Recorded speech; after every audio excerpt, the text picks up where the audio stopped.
जोङो दा ज' जानानै बर' कचारि अट'नमास काउन्सिलनि आबुं महर होनाया गिबि जाग्रोनांगौ।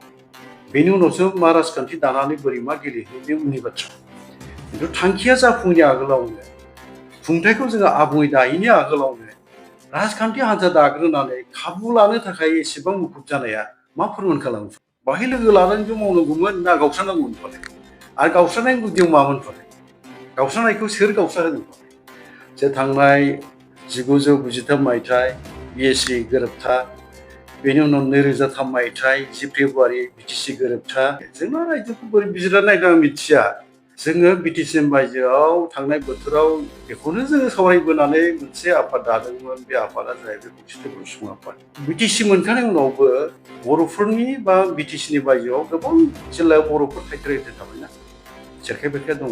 बेखौ ज' खालामनानै बा जोङो खौसेयै जुजिनानै बर'फोरनि थाखाय BTC बायजोआवबो माबा मोनसे राजखान्थि खुंथाय जोङो लाबोलायनो हायो नामा बेखौसो बिथा खालामनो जोङो आफाद दानानै खामानि मावबोदोंमोन। बे UBPआ मोनसे one of the significant organisation.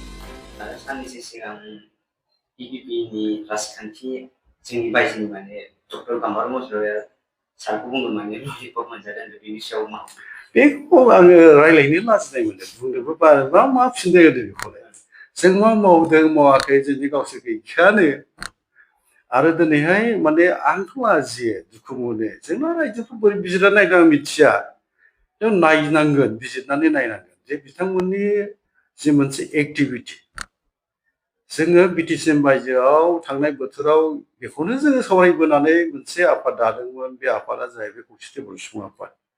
जे थांनाय 1993 मायथाइ BSc गोरोबथा, बेनि उनाव 2003 मायथाइ 10 फेब्रुआरि BTC गोरोबथा, बेनि मोननै गोरोबथायावहाय बर'फोरनि जि मोनसे जोङो संकसनिफ्राय सदियासिम बड'फानि दैदेननो जा आलादा बड'लेण्ड रायजो नागिरदोंमोन, बेथ' आद्रा जादोंमोन ना फार्स्टनिफ्रायनो। दा BTC मोनखांनायनि उनावबो बर'फोरनि बा BTCनि बायजोआव गोबां जिल्लायाव बर'फोर थाइथेर थाबायना सेरखाय बेरखाय दङ। बेखौ ज' खालामनानै बा जोङो खौसेयै जुजिनानै बर'फोरनि थाखाय BTC बायजोआवबो माबा मोनसे राजखान्थि खुंथाय जोङो लाबोलायनो हायो नामा बेखौसो बिथा खालामनो जोङो आफाद दानानै खामानि मावबोदोंमोन। सोमावसारनाय हाबाफारि लाबोदोंमोन, रायलायदोंमोन आरो बेनि गेजेरजोंनो जों आवगायदोंमोनबो आरो जोङो एकर्डसिम लांनो हाबाय, एकर्ड खालामहैबाय। दिनै UBPआ मोनसे one of the significant organisation. दा UBPनि जि मोनसे गोहोम आरो भारत सरकारा बेखौहाय दिनै गनायथि होबाय, रिकगनाइज खालामबाय। एकर्डआव मोनसे सिगनिफिकेन्ट अर्गानाइजेसन माने रिकगनाइज मोनसे अर्गानाइजेसन। दा बे अर्गानाइजेसननि दारै मावनांगौ खामानि गोबां दंबावोमोन। आरो दाबोथ' मावगासिनो दंखायो। बाहाय लोगो लानानै ज' मावनांगौमोन ना गावस्रानांगौमोन फालाय? आरो गावस्रानायनि गुदियाव मामोन फालाय? गावस्रानायखौ सोर गावस्राहोदों फालाय? बावहाय मालाबा बुंदों कनस्पिरेसि खालामनानै गावखौ होख्लायदो होनदों। नाथाय माखासे फोरमानथ' दंथारो, जाय फोरमाना गावखौहाय गावनो आरोखि बुंनो थाङोबा गोरोन्थि खालामदों, जायनि मुंखौ नोंथाङा लादों। आंथ' नामबो गाबज्रिनो बाग्रासो जाबाय दा। दा बे मानसिया गावो सासे खुंथायनि मासिगिरिमोन बिथाङा। खुंथायनि मासिगिरि माने चेयारमेन।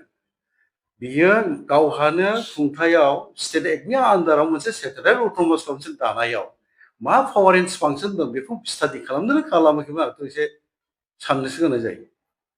जे माने मा गोहो दं, बेनो मा गोहो होनाय जादों जोंनि स्टेट एक्टनि आन्दाराव सेटेलाइट अट'नमास काउन्सिलफोरनो, बे बाथ्राखौ रोखा नंगौना नङा नोंथां बुजिया।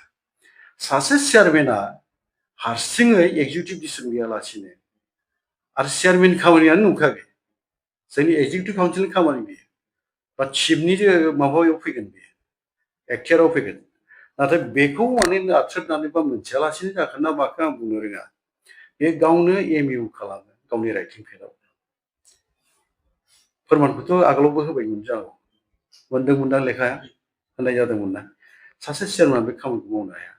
गावनि राइटिं पेडआव बोरै वार्ड अर्डार होनो हायो? राइटिं पेडआवथ' वार्ड अर्डार होनो हाया। साप्लाइ वार्ड अर्डारबाव आरो राङाबो एसेल' नामा? जों बे समाव मोनो बेसेबां? 13 कौटि 50 लाख रां। बे बेसेबां कौटिनि ward order supply ward order होदोंमोन? 70 कौटि 49 लाखबाव। जोङो 13 कौटि 50 लाख मोनोबा 70 कौटि मोननो बोसोर बेसे नांगौ? बियो बिदि खामानि गोरोन्थिफोरखौ मावलांनाय मानसि बियो। आरो दिल्लीयावबो स्टरेट मोनसे माने बिल्डिं माने बडलेण्ड मा होनो बर' कसारि अट'नमास काउन्सिलनि मोनसे भवन लुनायनि बेनिबो बियो मोनसे भुवा एग्रिमेन्ट खालामदों। दा बेबायदि गोरोन्थि खालामनानै बिथाङा मोनसे समावहाय जोंनि ट्राइबेल एफेयार्सनि मन्थ्रि मानगोनां बिथां जोंनि डक्टर अनस पेगु बिथांनो जोङो जोंनि डिपार्टमेन्टनि गार्जेन जाहैबाय नालाय जोङो बे बाथ्राखौ खोन्थानाय जादों। खोन्थानायनि उनाव बिथाङा एक्सन लादों। एक्सन लानानै बिथांखौ रिमुभ खालामनाय जादों काउन्सिलनिफ्राय। आरो बिथांखौ अब्लाबो जिएमआव लाखिबावदोंमोन। बिथाङा आरो केस होबावदों जोंखौ। आंखौबो होदों। आंखौ होनाया जाहैबाय बिथाङा माने मिसिं अट'नमास काउन्सिल बे समाव जों ओंखाराखै दे मिसिं अट'नमास काउन्सिलबो जों ओंखाराखैमोन। बर' गामिखौ दानख'वाखैमोन। बे समाव आंखौ मिसिं अट'नमास काउन्सिलनि बियो बहाय माने माबा जायगा मोननो नाङा बिदि केस होदों बे आंखौ। होमबा आंखौ होनायजों लोगोसे गवालपारायाव राभा हासन सानै इएम दं। अमिय बसुमतारी बिथां दं। आरो जोंहा दशरथ बर' बिथां दं। आरो बे ओमफ्राय टिवा अट'नमास काउन्सिलाव मुथुरा बसुमतारी दङ। होमबा जों गुबुन गुबुन अट'नमास काउन्सिलाव थानाया जोङो बहाय जायगा मोननो नाङा बिदि मोनसे केस होदोंमोन बे। दाया गाव खालामदों।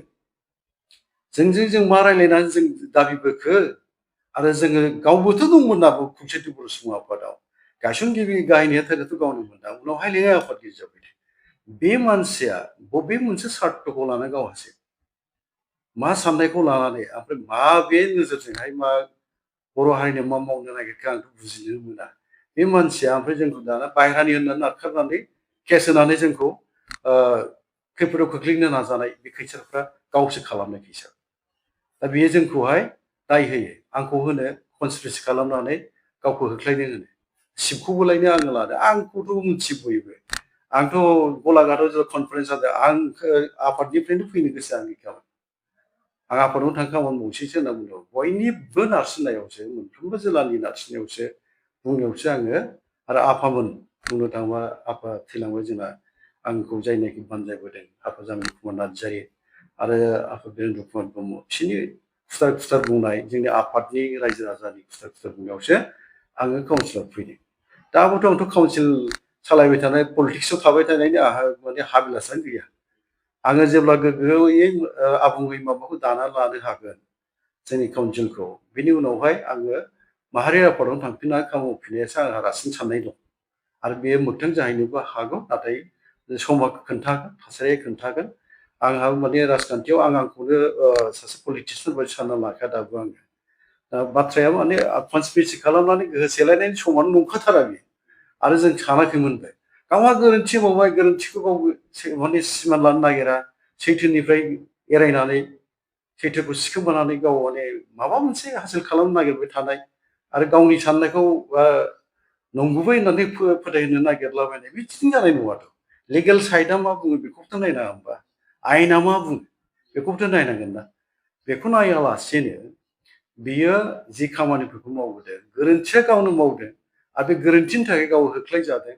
ओमफ्राय सोरनावबा बे दायखौ बियो जाबनानै होनो नागिरदों बा बे दायखौ उमुगा खालामदों थुमुगा मावदों होननानै बुंनो नागिरो आरोखि।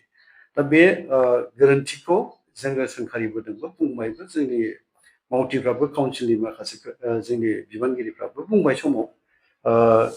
अब्लाबो दिनैनि समावहाय जाय मोनसे थांखिखौ लानानै बिथाङा खामानि मावबाय थादों आंथ' बेखौ आंनिफ्राय बिन्दोसेबो आङो बेवहाय बेखौ माने गाहाम जादों होनना बुंनो लुबैनाय नङा। मानोना जोङो दा ज' जानानै बर' कसारि अट'नमास काउन्सिलनि आबुं महर होनाया गिबि जाग्रोनांगौ।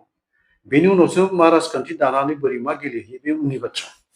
खिन्थु थांखिया जाफुङैनि आगोलावनो खुंथायखौ जोङो आबुङै दायैनि आगोलावनो राजखान्थि हान्जा दाग्रोनानै खाबु लानो थाखाय एसेबां मुखुब जानाया मा फोरमान खालामो फालाय?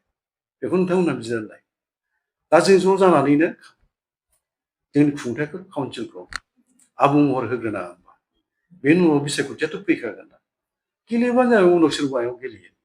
नाथाय बे जायैनि आगोलावनो हान्जा दानानै राजखान्थि हान्जा दानानै खाबु लानो नाजानाया बियो जे बेयो माने लुबैसुला मानसि राजखान्थि पावार लुबैसुला बे फोरमान जायो होननानै बुङोबा बांद्राय बुंनाय जानाय नङा। आं बेखौ बुंनो लुबैगोन।